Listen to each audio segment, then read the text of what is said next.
गठबंधन में भी कई नेता हैं जो खुलकर बोल रहे हैं। उद्धव ठाकरे की शिवसेना की सांसद प्रियंका चतुर्वेदी ने ट्रंप के बयान पर कहा कि यह कहने की जरूरत नहीं कि भारतीय इकोनॉमी दुनिया की टॉप 5 अर्थव्यवस्थाओं में शामिल है, सबसे तेजी से बढ़ती अर्थव्यवस्थाओं में से एक है। यह जानने के लिए पर्याप्त आंकड़े उपलब्ध हैं। इसे डेड इकोनॉमी कहना सिर्फ अहंकार या अज्ञानता की स्थिति से ही आ सकता है। अब वो कह तो ट्रंप के लिए रही थी, लेकिन ये तो राहुल गांधी पे भी अप्लाई होता है कि अहंकार या अज्ञानता की स्थिति में ही आदमी एक रॉकेट बनी अर्थव्यवस्था को डेड इकोनॉमी कह सकता है। आप ये भी देखिए कि राहुल गांधी जिस अर्थव्यवस्था को खत्म बता रहे हैं, खुद उनके यूपीए के राज में अर्थव्यवस्था को कैसे बर्बाद किया गया था और कैसे नरेंद्र मोदी ने 11 साल की मेहनत से इस अर्थव्यवस्था को चमकाया है।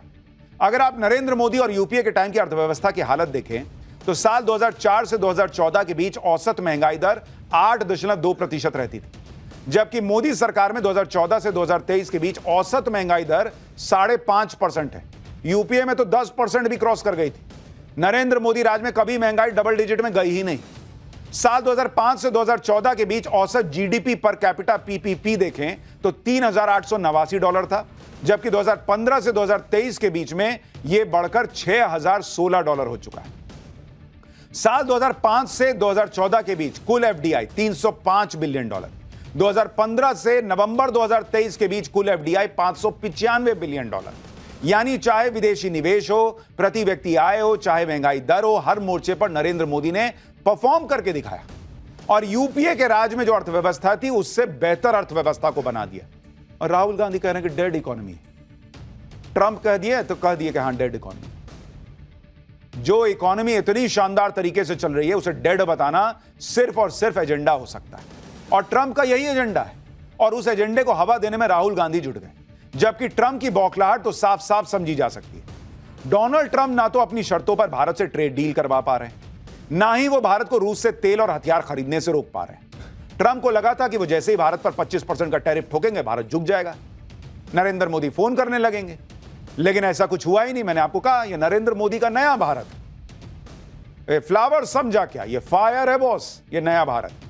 उल्टा भारत ने साफ इशारा कर दिया कि डील हो या ना हो भारत अपने हितों से समझौता नहीं करेगा।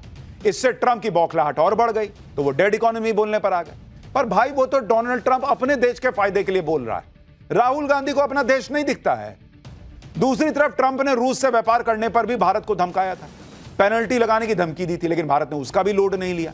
अब ट्रंप को लगा कि भाई वो तो दुनिया के सबसे ताकतवर देश के राष्ट्रपति हैं, अगर कोई देश उनसे भी नहीं डर रहा तो उनकी तो बड़ी फजीहत हो जाएगी। इससे ट्रंप इतना चिढ़ गए कि वो भारत और रूस को लेकर उल्टी सीधी बातें करने लगे। भारत ने कल ही ट्रंप को जवाब दे दिया था। आज संसद में भी खड़े होकर सरकार ने साफ साफ कह दिया कि बॉस, देश हित से समझौता नहीं होगा। आज वाणिज्य और उद्योग मंत्री पीयूष गोयल ने संसद में बताया कि अमेरिका के साथ द्विपक्षीय व्यापार वार्ता चल रही है। दोनों पक्षों के बीच 4 दौर की बातचीत हो चुकी है। आयात पर 10 से 15% टैरिफ की बात हुई थी। भारत अपने घरेलू उद्योगों की सुरक्षा करेगा। आत्मनिर्भरता की तरफ भारत आत्मविश्वास के साथ बढ़ रहा है। हम मौजूदा हालातों का आकलन कर रहे हैं और अमेरिका से बातचीत अभी चल रही है। पीयूष गोयल ने आज संसद से अमेरिका को सीधे शब्दों में कैसे जवाब दिया, एक बार वो सुन लीजिए, फिर आपको बताता हूं कि ये डील अटकी कहां, नरेंद्र मोदी किस बात पर अड़ गए हैं कि नहीं भारत नहीं झुकेगा। हम अपने राष्ट्रीय हितों को सुरक्षित करने और आगे बढ़ाने के लिए सभी आवश्यक कदम उठाएंगे।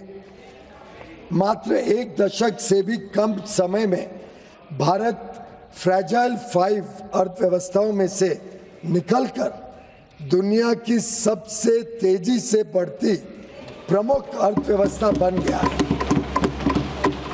हम अपने रिफॉर्म्स और अपने किसानों, एमएसएमई और उद्यमियों की कड़ी मेहनत के बल पर 11वीं सबसे बड़ी अर्थव्यवस्था से शीर्ष 5 अर्थव्यवस्थाओं में से एक बन गए हैं। ट्रंप चाहते थे कि भारत तुरंत ट्रेड डील कर ले, जो ट्रंप कहे वो भारत मान ले, लेकिन नरेंद्र मोदी अड़े हुए हैं। और वो इसलिए अड़े हुए हैं क्योंकि बात हमारे किसानों की है, बात हमारे कारोबारियों की है। नरेंद्र मोदी इनके हितों पर कोई आंच नहीं आने देंगे। इसलिए 6 महीने से चल रही बातचीत में अब तक ट्रेड डील नहीं हो पाई। ये जो ट्रंप बार बार कह रहे थे कि मैंने सीज फायर कराया, वो इनडायरेक्टली भारत पर नरेंद्र मोदी पर दबाव बनाना चाह रहे थे कि मैं जैसा कहता हूं वैसा डील कर लो तो मैं बोलना छोड़ दूंगा। मोदी से ऐसे काम नहीं कराया जा सकता, वो भारत का हित नहीं छोड़ सकते बॉस। 4 बड़ी वजह हैं कि मामला अटका हुआ है। भारत अपना एग्रीकल्चर मार्केट अमेरिका के लिए खोलने को तैयार नहीं, क्योंकि ऐसा हुआ तो इससे भारत के किसानों को नुकसान हो सकता है। यानी नरेंद्र मोदी इस देश के किसानों के लिए ट्रंप से भिड़े बैठे हैं और राहुल गांधी कह रहे हैं डेड इकोनॉमी। इसके अलावा डेयरी प्रोडक्ट्स और पशु फार्मिंग के बाजार को भारत नहीं खोलना चाहता, क्योंकि इस सेक्टर पर भारत में करोड़ों लोगों की जीविका आश्रित है। यानी ऐसे जो छोटे उद्योग हैं उनके लिए नरेंद्र मोदी ट्रंप से, दुनिया के सबसे शक्तिशाली देश से भिड़ रहे हैं और राहुल गांधी कहते हैं डेड इकोनॉमी। भारत रूस से तेल खरीदने की बात पर भी अड़ा हुआ है, क्योंकि भारत को रूस से सस्ता तेल मिल रहा है और इससे भारत तेल की महंगाई को रोक रहा है। भारत अपनी micro, small and medium enterprises यानी एमएसएमई के बिजनेस में भी अमेरिका की एंट्री नहीं चाहता, क्योंकि इससे छोटे कारोबारियों को बहुत बड़ा नुकसान हो जाएगा। भारत यह भी चाहता है कि अमेरिका भारतीय उत्पादों पर अन्य एशियाई देशों की तुलना में कम टैरिफ लगाए, ताकि भारत को एडवांटेज मिले और भारतीय उत्पाद की ज्यादा खपत हो। यानी नरेंद्र मोदी इंडिया फर्स्ट की लड़ाई लड़ रहे हैं और राहुल गांधी उसमें साथ देने के बजाय डेड इकोनॉमी बता रहे हैं भारत की।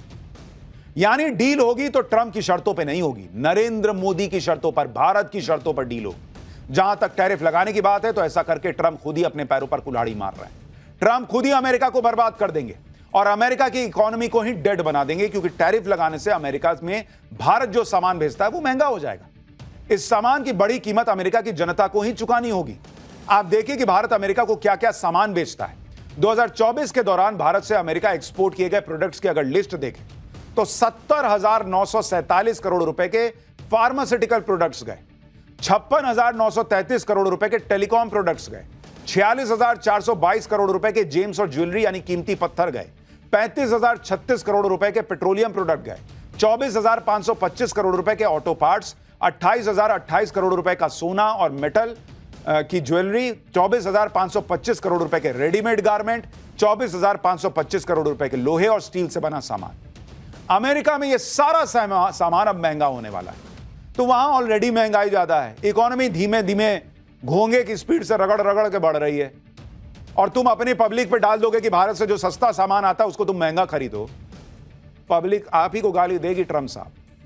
ट्रंप के टैरिफ लगाने से अमेरिका में रहने वाले लोग ही परेशान हो जाएंगे। अमेरिका में इलाज महंगा हो जाएगा, इलाज में देरी होगी।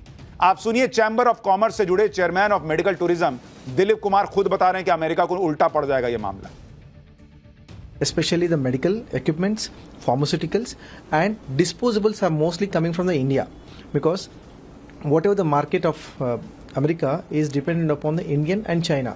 If he's trying to impose, if it is 100 rupees cost is there, which is exporting to the US, it is costing 125 rupees, with which the cost of the treatment in America is increasing, the cost of the treatment procedure is also getting delayed, and the import of America is also charging more, with which what usually happens in his country people are affected rather than India, whereas India is not going to impact, because we are going to by route, we are going to export to the European countries, we can export to the African countries.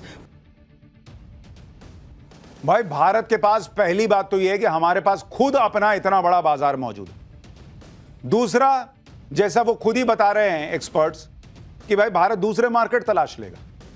तीसरी बात, मैंने आपको पहले ही बताया था कि नरेंद्र मोदी को पता था कि ट्रंप जो है इस दूसरे कार्यकाल में बहुत सनकी टाइप बिहेव कर रहे हैं, तो उन्होंने यूरोपीय